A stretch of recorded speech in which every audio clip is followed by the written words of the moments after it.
Diz assim: assinale a opção que apresenta corretamente o modelo de dados em que uma linha é chamada de tupla, um cabeçalho de coluna é chamado de atributo e uma tabela é chamada de relação.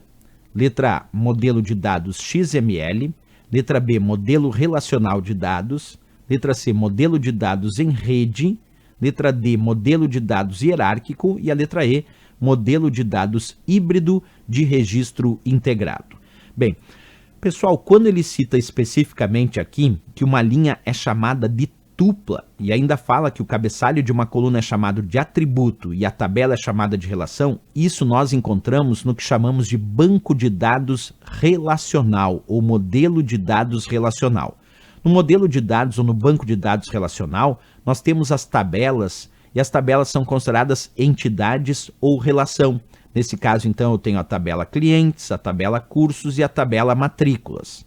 Essas tabelas, elas possuem o que nós chamamos de colunas, que são os atributos ou campos. Por exemplo, aqui eu tenho campo ou coluna nome ou ainda atributo nome.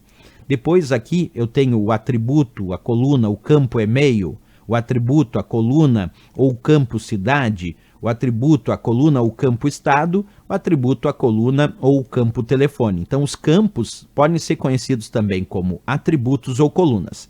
E aí nós temos as ditas linhas. As linhas são os registros que também podem ser chamados de tupla. Então, nesse caso aqui, percebe que eu tenho uma linha formada, que também pode ser chamada, então essa linha pode ser chamada de tupla, ou também pode ser chamada de registro. Então, nessa tupla, eu tenho aqui o nome Marinalva, o e-mail tal, a cidade de Fortaleza, o estado do Ceará, e aqui tem o telefone.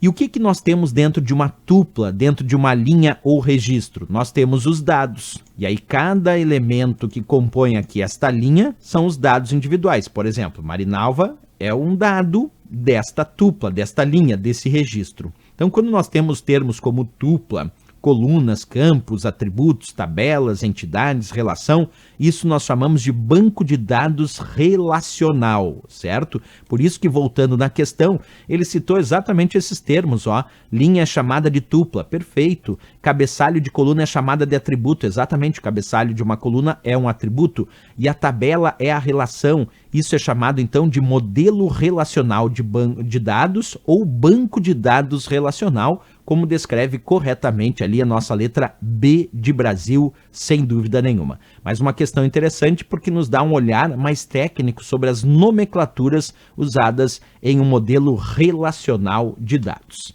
Certo, pessoal?